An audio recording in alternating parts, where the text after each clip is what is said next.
Greetings, my name is Sharen Lee, and it is my pleasure today to present my study on outcomes in Brugada syndrome patients with implantable cardioverter defibrillators. Brugada syndrome is a cardiac ion channelopathy with characteristic electrocardiographic pattern in the right precordial leads, as shown in the two images below. The image on the left shows a type 1 pattern with cove-shaped SD segment, whereas the picture on the right shows a saddleback-shaped SD segment, which is characteristic of the type 2 Brugada pattern. Patients with Brugada syndrome has an elevated risk of sudden cardiac death in the absence of overt structural abnormalities in the heart.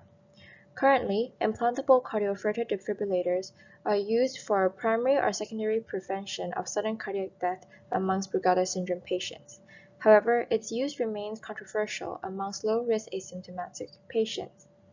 However, currently there is a lack of reliable predictors for sudden cardiac risk stratification, and there are also comparable rates of appropriate shock delivery as well as complications amongst this patient cohort. Therefore, the aim of the present study is to investigate the outcomes of Brugada syndrome patients receiving implantable cardioverter defibrillators for primary or secondary sudden cardiac death prevention in order to evaluate the indicators for implantable cardioverter defibrillator implantation amongst this patient cohort with different disease manifestation. In terms of the inclusion criteria of the present study, patients with spontaneous, fever, or drug-induced presentation of type 1 or type 2 Brugada syndrome in medical centers managed under the Hong Kong Hospital Authority and has undergone implantable cardioverter defibrillator implantation between the years 1997 to 2018 were included. The patient cohort was subsequently stratified into subgroups based on their disease manifestation prior to the implantable cardioverter defibrillator implantation. Asymptomatic patients are patients with an absence of syncope and ventricular tachycardia or fibrillation. Patients who presented with both syncope and ventricular tachyarrhythmia are included in both groups. Clinical data were extracted through a manual review of the relevant case records. In terms of statistical analysis, categorical variables were compared between the three groups using Fisher's exact test, whilst continuous variables were compared by Kruskal-Wallis one-way ANOVA. If significant intergroup differences were identified, the continuous variables were compared using Dunn's pairwise comparison test with SIDAC correction, whilst the categorical variables underwent pairwise comparison by Fisher's exact test again for further examination. The appropriate shock-free survival between the three subgroups of patients were demonstrated using a Kaplan-Meier survival curve with log-rank test. Cost regression analysis were used to identify predictors for both appropriate and inappropriate shock. The patient cohort consists of 196 patients, all of which are of Han Chinese descent, within which 26 patients are asymptomatic, 99 patients experienced syncope, whilst 36 patients had ventricular tachyarrhythmia prior to their implantable cardioverter defibrillator implantation. 25 patients suffered from both syncope and ventricular tachyarrhythmia. As highlighted in the table on top, the three subgroups differ significantly in terms of the family history of sudden cardiac death, the performance of electrophysiological study, as well as their follow-up period. Family history of sudden cardiac death was noted to be more commonly observed amongst the asymptomatic group than the ventricular tachyarrhythmia group. Furthermore, the prevalence of electrophysiological study delivery differs significantly in descending order of prevalence: asymptomatic, syncope, and ventricular tachyarrhythmia group. Additionally, the follow-up period for the asymptomatic group is significantly longer than the ventricular tachyarrhythmia group. For the results related to the implantable cardioverter defibrillator therapy, overall 252 devices were implanted, and within which 25% of patients received at least one appropriate shock. However, there is also a complications rate of 22.1%. The intergroup differences are highlighted in the table on top.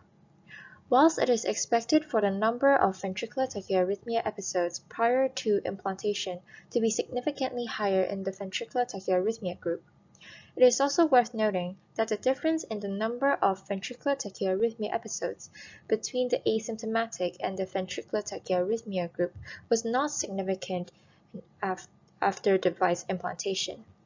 A significant difference was only found when comparing between the syncope and the ventricular tachyarrhythmia group.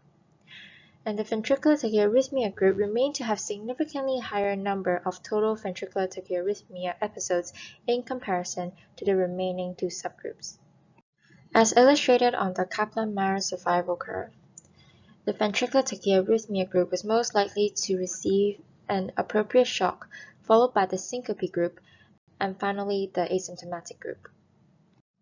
In terms of the predictors of implantable cardioverter defibrillator shock delivery, under multivariate Cox regression analysis, the presentation of type 1 Brugada electrocardiographic pattern, as well as the concomitant presence of other arrhythmias, were found to be significant predictors of appropriate shock.